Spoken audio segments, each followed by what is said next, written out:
Pelo sinal da Santa Cruz, livrai-nos Deus nosso Senhor dos nossos inimigos, em nome do Pai, do Filho e do Espírito Santo. Amém. Caríssimos e amados fiéis em nosso Senhor Jesus Cristo, então hoje, 23 de setembro, festa de São Pio de Pietrelcina, vou resumir o que o senhor Carlos Wagner, no seu livrinho Meus Encontros com o Padre Pio, escreveu quando ele esteve lá por 9 meses junto ao Padre Pio. Escreveu esse livro em 1966. Então, eis alguns traços biográficos do Padre Pio. Nasceu em Pietrelcina, bem ao sul da Itália, aos 25 de maio de 1887. O nome de batismo era Francisco. Em tenros anos, já fazia penitência voluntária. Frequentemente era visto rezando num cantinho, e na escola era aplicado e piedoso. Sua maior fome era Jesus hóstia. Já aos 13 anos, começaram a dar-se com ele fatos extraordinários. Depois vou contar em outros vídeos. Aos 15 anos de idade, entrou no convento dos padres capuchinhos. Vivia uma vida verdadeiramente santa, de oração e de penitência. Não raro, sacrificava metade da noite para se entregar à oração e à penitência. E o demônio muito maltratava. E a fim de que pudesse perseverar firme, dignou-se Deus de enviar ao seu servo aparições celestiais.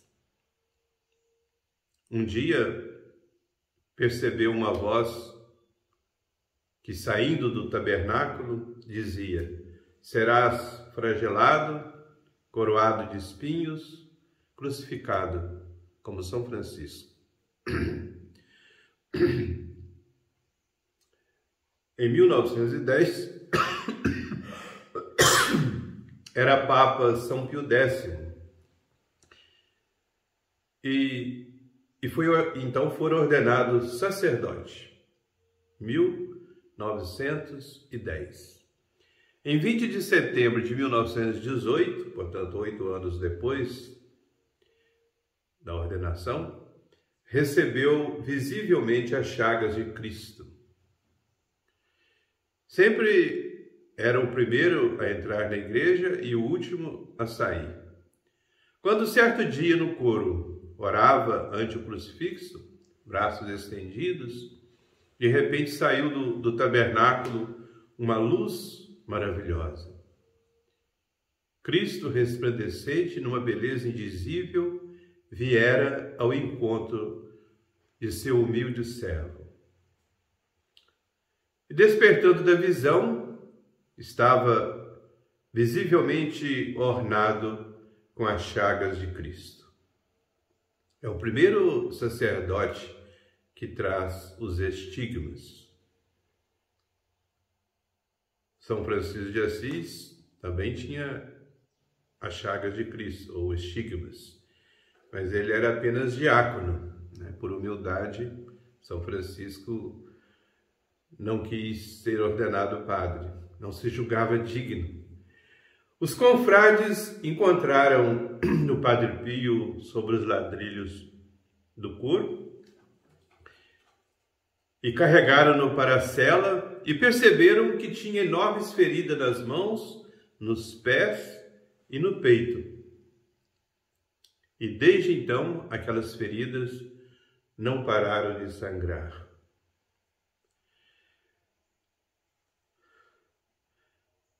É algo realmente extraordinário na vida do Padre Pio.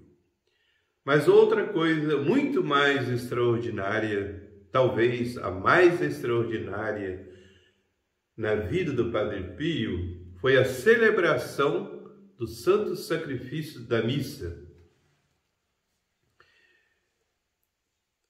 Eis como Carlos Wagner descreve.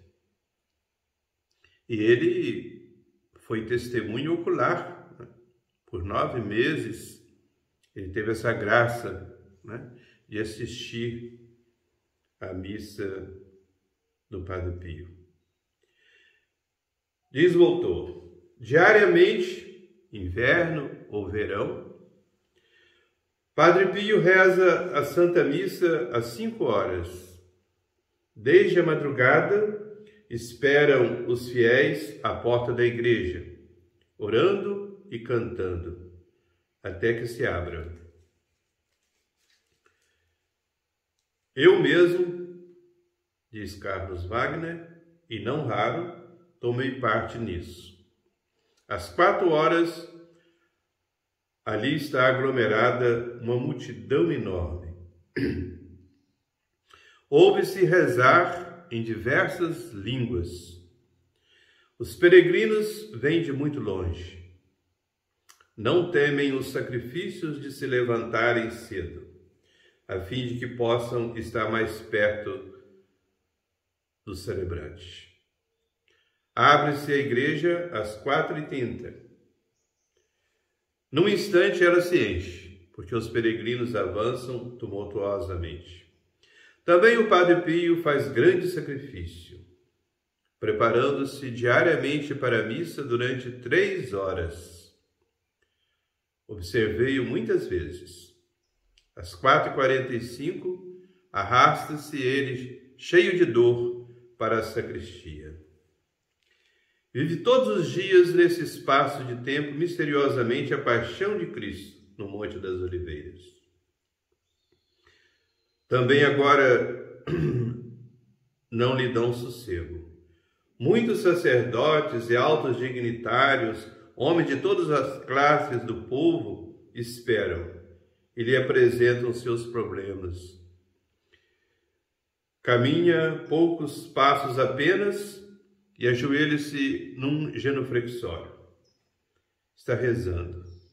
Minutos depois fica de pé, reanimado e refeito, vai à mesa dos paramentos, veste-se e se prepara, porque vai renovar o sacrifício incruento da cruz. Muitas vezes tem lágrimas nos olhos. Se alguém lhe perguntar por quê, responde entre soluços: não mereço celebrar o santo sacrifício.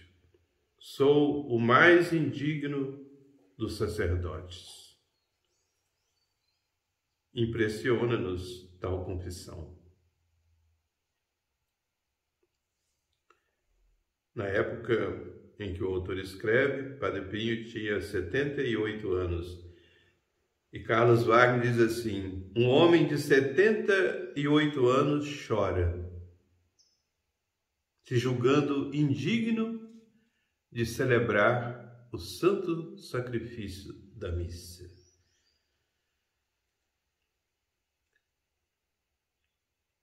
Às 5 horas prossegue até o altar. O caminhar é-lhe muito penoso. Atravessa a multidão clamorosa, percebe-se como cada passo lhe causa indizíveis tormentos. Todo movimento e gesto também. E celebra a Santa Missa no altar-mor. Essa circunstância favorece aos peregrinos, porque assim podem olhar de 3 lados. O sacerdote chagado reza o Confiteor, o Eu Pecador, e com grande recolhimento e respeito. Nota-se como as feridas lhe causam dores, pois tem de ficar sempre em pé. Também passa a mão sobre a fronte, como quem quisesse afrouxar a coroa de espinhos. Logo sobe ao altar e cai pela primeira vez em êxtase. Sofre e repara pelos pecados terríveis que Deus lhe mostra repetidas vezes. Também no Glória e Credo, parece ter visões. A gente tem a impressão que o celebrante vê tudo o que está a dizer. O que o sacerdote reza se lhe reflete na fisionomia, geralmente sofrimento grave, raramente alegria. Quando o acólito muda o missal, Padre Pio se encaminha para o meio, inclina-se, ora e entra de novo em êxtase. Então se observa pela primeira vez e se ouve perfeitamente que ele soluça e chora. Em cima do altar acha-se um pequeno pano, chamam-no de paninho das lágrimas, porque com o mesmo ele se enxuga. Despertando do êxtase, recita com grande devoção o Evangelho. No ofertório, com a patena elevada, entra novamente em êxtase. Fala frequentemente a meia voz com alguém que a gente não vê. Padre coloca, por assim dizer, as muitas necessidades dos homens trazidas para aí, oralmente ou por escrito, sobre a patena, e se demora por algum tempo nesse êxtase. Na segunda parte do ofertório, que é a apresentação do cálice, acontece o mesmo. Quando o Padre Pio saúda o povo, dizendo Dominus vobiscum, o Senhor esteja convosco, então se veem as mãos transpassadas. As dores provocadas pela posição em pé por longo tempo aumentam cada vez mais. Após o Sanctus, invade-lhe o corpo uma febre alta, que lhe provoca frequentes tremores. Sente dores que ardem, que cortam, como uma furadeira, remexem a carne. Os olhos enterram-se-lhe fundo nas órbitas. As feições do rosto movimentam-se igualmente como as do Salvador agonizante na cruz, como descrevem sempre os sacerdotes que o servem no altar e o observam. Afinal, dá-se o toque para a consagração. No momento em que o sacerdote pronuncia as palavras da consagração, passa um estremecimento de agonia por seu corpo. Ele se esforça e luta com as mais horríveis dores. Ao mesmo tempo, se vê como sangue vivo goteja das chagas de suas mãos. Padre Pio não apenas medita a agonia de Jesus, não, ele sofre realmente, na própria carne, de um modo todo inexplicável, a paixão de Jesus. Os fiéis dão altos gritos, soluçam e bradam: meu Jesus, misericórdia, porque eles temem que o Padre Pio morra. Na Santa Quaresma, particularmente, percebe-se isso claramente. O mais impressionante é o seguinte: Padre Pio, que renova o sacrifício incruento de Cristo, oferece ao mesmo tempo tudo o que da parte dele ainda resta entregar. Seu próprio sangue do coração. Esse sangue goteja de todos os lados. É isso que comove os presentes. Não admira, portanto, a ninguém se com frequência se destaca da multidão uma voz que brada: Senhor, agora eu creio. É possível que o Padre Pio anteriormente se tenha interessado por tais almas, sofrendo e reparando por elas, para obter-lhes a conversão. Também outras pessoas que pertenciam a diversas crenças converteram-se durante a Santa Missa do Padre Pio. A consagração dura mais ou menos 5 minutos. Então o celebrante fica mais calmo. As dores, no entanto, de modo algum se abrandam. Repetem-se os êxtases. Logo vemos o padre rezar o Pai Nosso com muita conformidade. Afinal, chega o momento da Santa Comunhão. Quando o Padre Pio bate no peito dizendo: Senhor, eu não sou digno, Domine non sum dignus, percebe-se como a voz para. Aparecem lágrimas em seus olhos. E demora bastante até bater a segunda e a terceira vez no peito, para afinal consumir a Santa Hóstia. De novo cai em êxtase. Dessa vez, de ceia, o semblante se lhe transfigura. Ele goza a delícia e a alegria do céu em abundância.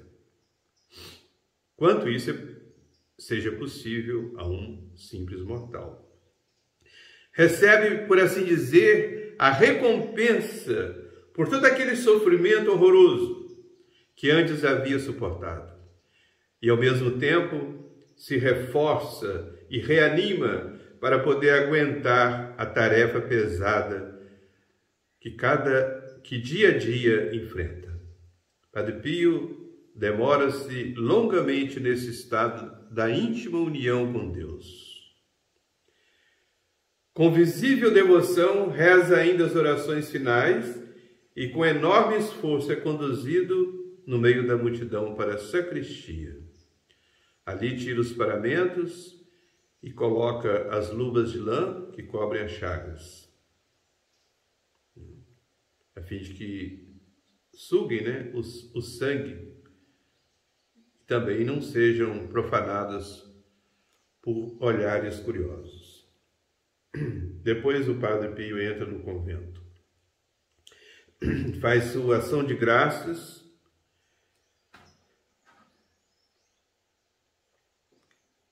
e ante o altar vemos peregrinos que, vindo de longe, apresentam lágrimas nos olhos, porque tudo aquilo impressionou-os enormemente. Converteram-se e clamam em seu temperamento italiano a meia voz pela igreja: Por que, Senhor? Por que vos conheci tão tarde? Procurei descanso e não encontrei. Só agora, Senhor, só agora. E esses peregrinos, muitos deles, vão ao confessionário depois da missa do Padre Pio.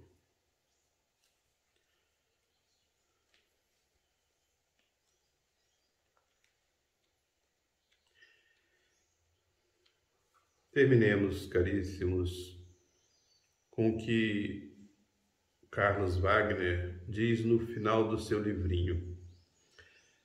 Padre Pio é um filho fiel da Igreja. Eu quase diria uma coluna visível para muitos que por ele reencontram essa Igreja. Faz tudo o que ela prescreve. É grande devoto da Mãe de Deus. Venera os santos anjos. Reza muito pelas almas. Administra com grande amor os santos sacramentos. Uma coisa é certa, e sou obrigado a reconhecer: Padre Pio vive como um santo. Isso escreveu o autor em 1966. Caríssimos, vamos terminar com as palavras do próprio Padre Pio a respeito dos milagres. Belíssimas palavras.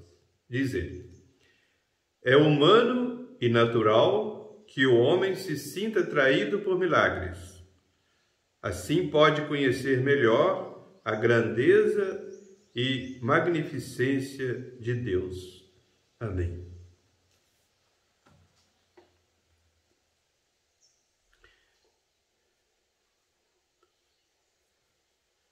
Caríssimos, que São Pio abençoe copiosamente a todos nós. Amém. Fiquem com Deus.